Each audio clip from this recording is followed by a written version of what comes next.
Hello students, let us discuss the condition for maximum starting torque. So, we have the expression for starting torque which is given by PST, which is nothing but our starting torque.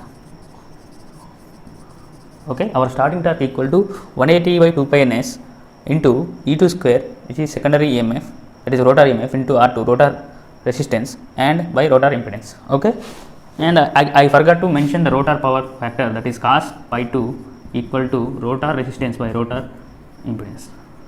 Okay, so this is our rotor power factor.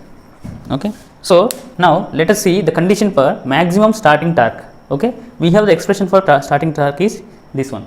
Okay, so what is the slip at our starting torque, that is S equal to 1 at standstill condition. At starting our slip is 1. So I am considering slip at maximum torque Sm equal to R2 by X2. You already know the slip at maximum torque is R2 by X2.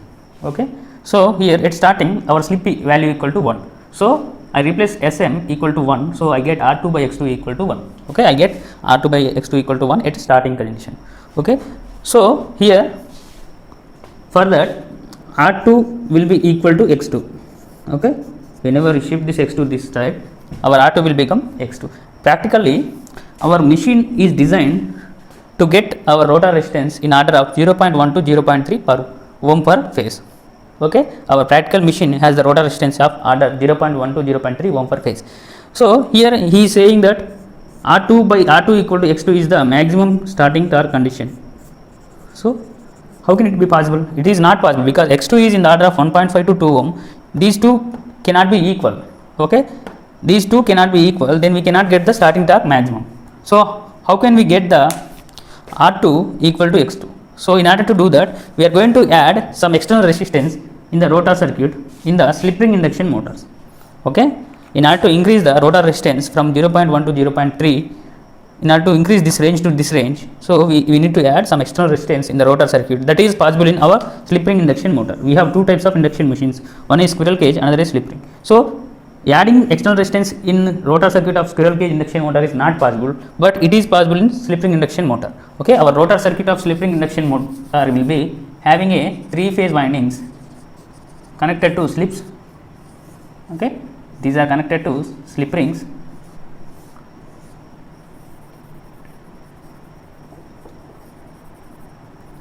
These are connected to slip rings. Okay, this is my slip ring induction motor's rotor winding, which is connected in star. Okay, the rotor circuit is always connected in star only. Okay, our rotor circuit of slip ring induction motor is always connected in star, whether our stator connected in star or delta. So okay, our rotor is always connected in star. Okay, through slip rings I am going to connect some external resistance here. You can see.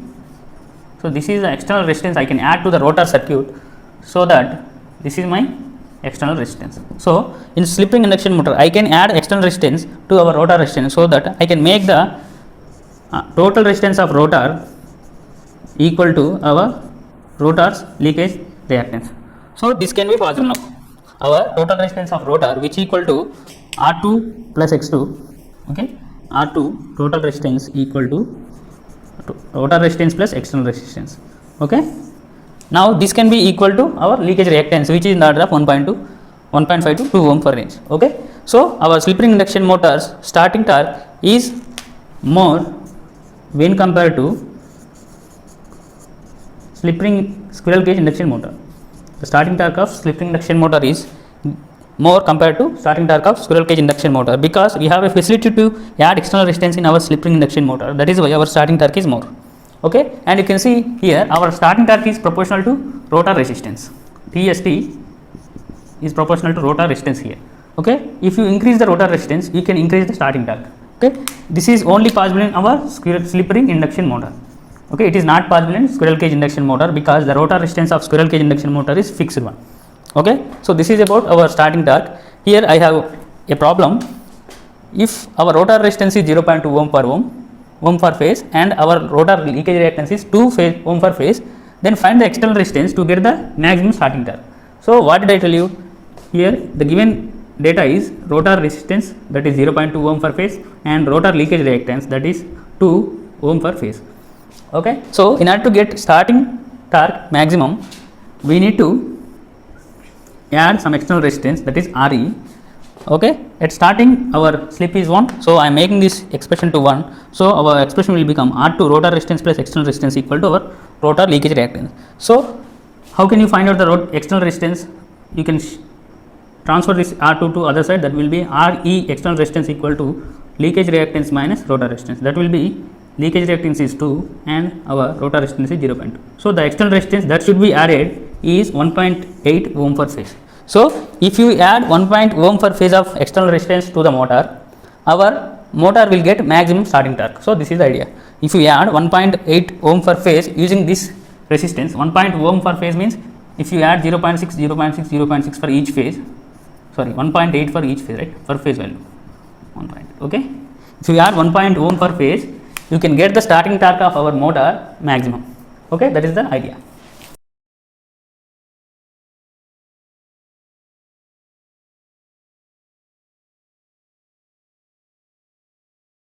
So now discuss condition for maximum mechanical power output.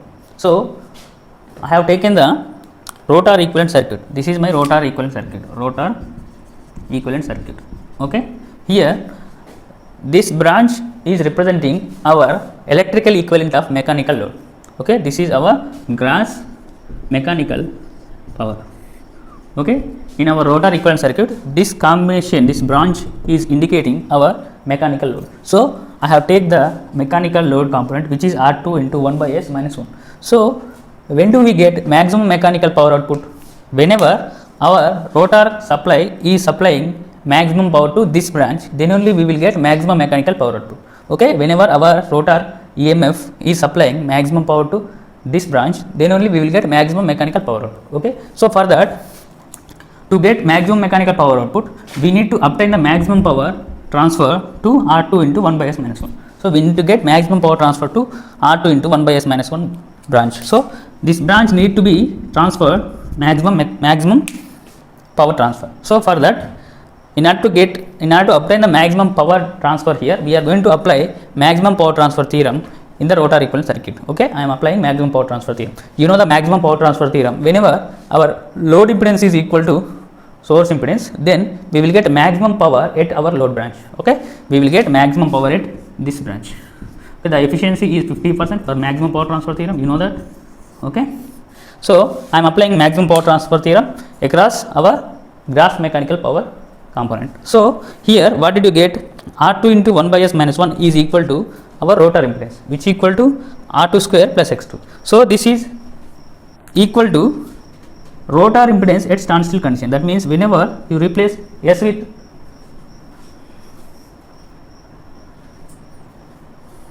so this is equivalent to our rotor impedance at standstill condition. That is, I am replacing this S with 1. Okay, this is my rotor impedance at standstill condition. Okay, so here this S is slip to get maximum mechanical power output. I am going to find out the slip to get maximum mechanical power output. Okay, I am going to find out the slip to get maximum mechanical power output. That is, I am transferring this R2 to other side. That will be R2 square plus X2 under root by R2. So I am shifting this minus 1 to other side. So I will be left with 1 by S equal to this, and if I take the LCM here, you will get R2 here. Okay, so I am shifting S2 numerator, that will become, this is the slip to get maximum mechanical power output, that equal to R2 by R2 plus under root R2 square plus X2. So this is my expression for slip to get maximum mechanical power output. So whenever you substitute this value to in any equation, you will get maximum mechanical power output. Okay, this is regarding maximum mechanical power output. Okay, this branch is indicating our mechanical load in the rotor circuit. Okay, thank you. Let us find out the relation between our full load torque and maximum torque of our induction machine. So for that, I am going to take you back to our torque slip characteristics of our induction machine. Okay, here on y axis I consider torque of our induction machine, and on x axis I consider slip as well as rotor speed. Here this is at starting position. Okay, our slip will be equal to 1 and our rotor speed is 0, and this is at slip equal to 0. That means our rotor speed will be equal to synchronous speed. Okay, so the slip at full load, that means this is our full load torque. This is our full load torque here. Okay, this is our full load torque, SFL. Slip at full load is given by synchronous speed minus speed at full load by synchronous speed. NFL is speed of our induction machine mentioned in nameplate. this NFL are generally this is the speed of our induction machine. Any machine, given machine, this speed will be around 1400 rpm, okay, for a 4-pole machine, 4-pole 50 Hz machine. So this is the rated speed of our machine, okay. This is mentioned on the nameplate. That means our machine's maximum operating point is this point. So the maximum torque, the maximum operating torque is our full load torque here, okay. You can see this is my maximum torque and this is my full load torque. That means my maximum torque and full load torque are in the order of, our full load torque of our machine is around 50% of our maximum torque, okay. If I have a maximum torque of a machine around 100 Newton meters, okay, our full load torque will be around 50 Newton meters, okay. This will be around 50 Newton meters. So that is the idea. So this is the maximum torque that a machine can supply to the load, that is full load torque, okay. So if I have a, and you know the starting torque, this is starting torque, okay, torque at starting, that is TST, and if I have a load torque of, let us consider this is the maximum torque of a machine is 100 rpm, 100 Newton meter, and full load torque is around 60 Newton meter or 50 Newton meter, you can take anything. So I have a load torque on the rotor that is around 40 Newton meter. Let us consider this. So for this load, our motor will operate. So this is the load on the rotor. This is the load on the rotor of our machine. So our electromagnetic torque should supply this 40 Newton meter to get equilibrium operation. That means our electromagnetic torque should be supply the load torque, then only our motor will operate at reliable operation, okay. So I have a 40 Newton meter of load torque. So our electromagnetic torque, which is in this position, will automatically shift to our 40 Newton meter point. So this is my 40 Newton meter point on the electromagnetic torque, which is intersected with the load torque curve. Okay, this is my load torque, this is my electromagnetic torque.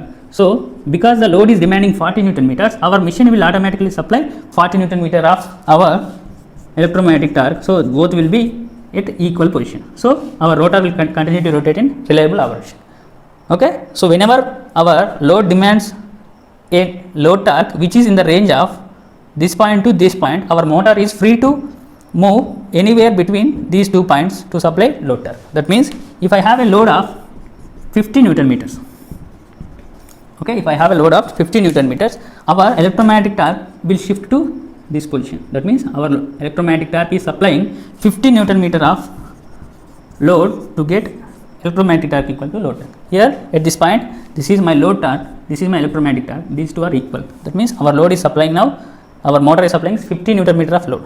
And if you can increase the load to 60 rpm, 60 Newton meter, if you can increase the load to 60 Newton meter, our motor is designed to operate at 60 Newton meter of load and it can supply that also.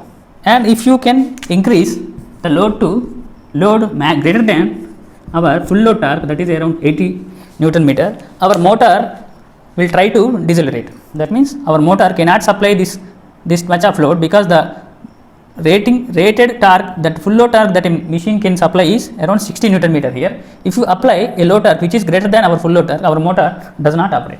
So this is about load torque and full load torque and maximum torque, okay. So full load torque is the maximum torque that a motor operates with reliable operation, under reliable operation, okay. So that is the idea,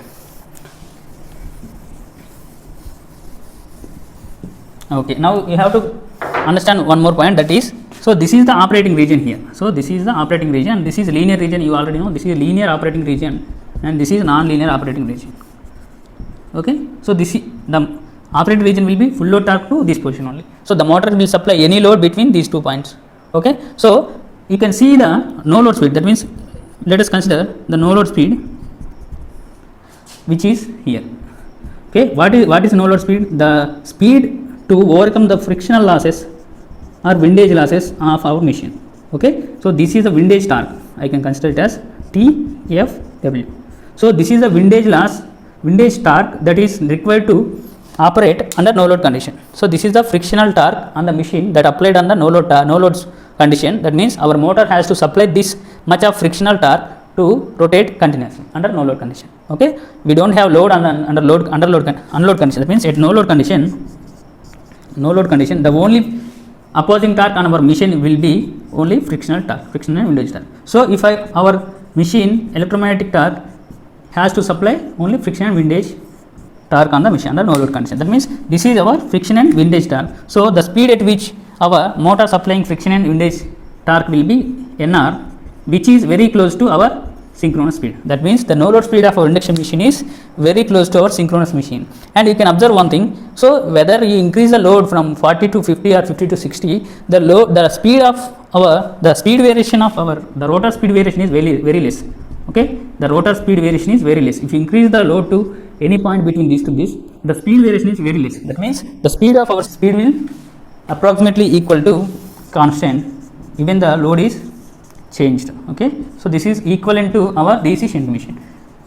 Okay, our DC shunt machine speed is almost constant even you apply any load. So our induction machine is considered as constant speed machine, which is also equivalent to DC shunt machine. Okay, so these are the points to remember.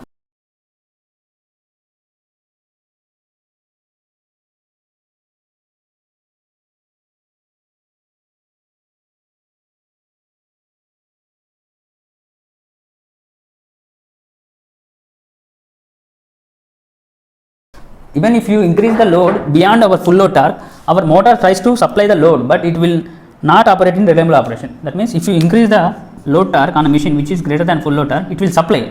You can apply the load till our maximum torque. That means the load applied on a machine should always be less than or equal to maximum torque. Okay, this is my maximum torque. This is my full load torque. You can apply the load torque beyond the full load torque also. Okay, but your motor will not give reliable operation in this region. So this is the operating region for which our motor operates in reliable operation. That means at 0 to starting torque to full load torque. Okay.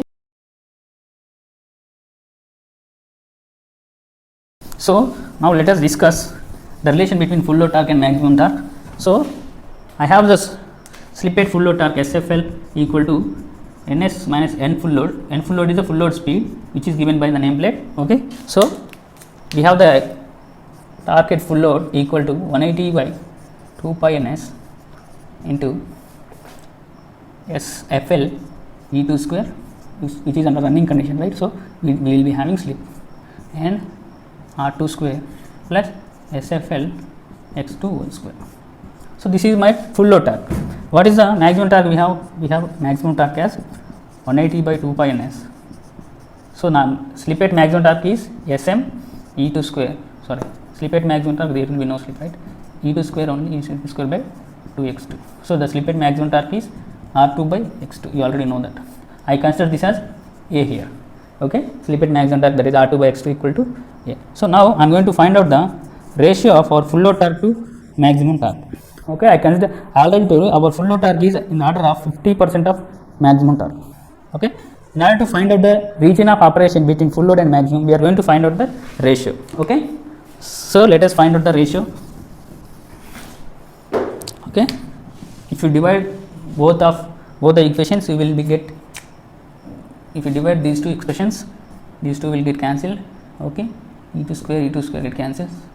Okay, now we are left with SFL R2 by R2 square plus SFL X2 whole square, and you will be, so this is the leftover expression. So I multiply these two X2,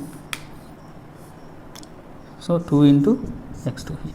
So if I take the common, if I take the X2 common, okay, if I take the X2 common in the denominator, so that will be SFL R2 by x2, I take the x2 square as common, so that will be R2 by x2 whole square plus SFL whole square. So this is what I left with. Okay, so here we have x2. So here you can see the x2 square and x2 will get cancelled, and we are left with 2 times TFL torque full load by T max equal to, here you can see this R2 by x2 can be written as A here. That means 2 times SFL into R2 by x2 by R2 by X2 whole square plus SFL whole square. Okay, that means I am replacing R2 by X2 with my A here, that will be 2 times A into SFL by A square plus SFL whole square. This is the ratio of full load torque to our maximum torque. Okay, so this is the ratio of full load torque to maximum torque, which is 2A SFL by A square plus SFL square. And if you take the both the components in the numerator to denominator, you will be left with, if I take both the numerator components A into SFL to denominator, that will become, this will be divided with A, that means I will be left with A by SFL. Okay, and if you divide these two with this, SFL square will get cancelled and you will be left with SFL by A. Okay, so this is the expression for full load torque to maximum torque. Okay, you will left with 2 into A times SFL by A square plus SFL, A square plus SFL whole square, and if you divide the numerator component to denominator, you will left with 2 by A by SFL plus SFL by A. Okay, and A is the slip at maximum torque condition, that is R2 by X2. Okay, this A will be different for squirrel cage induction motor and slip ring induction motor, that is for squirrel cage you will be left with only R2 by X2, for slip ring the A will be R2 plus external resistance by X2. Okay, this is the slip at maximum torque condition for two machines, that is for squirrel cage, this is for slip ring. Okay, this is about the relation between full load torque and maximum torque. Okay, now we are going to find out the relation between starting torque and maximum torque. Okay, as we find the relation between full load and maximum, we can also find out the relation between starting torque and full load torque, maximum torque. Okay,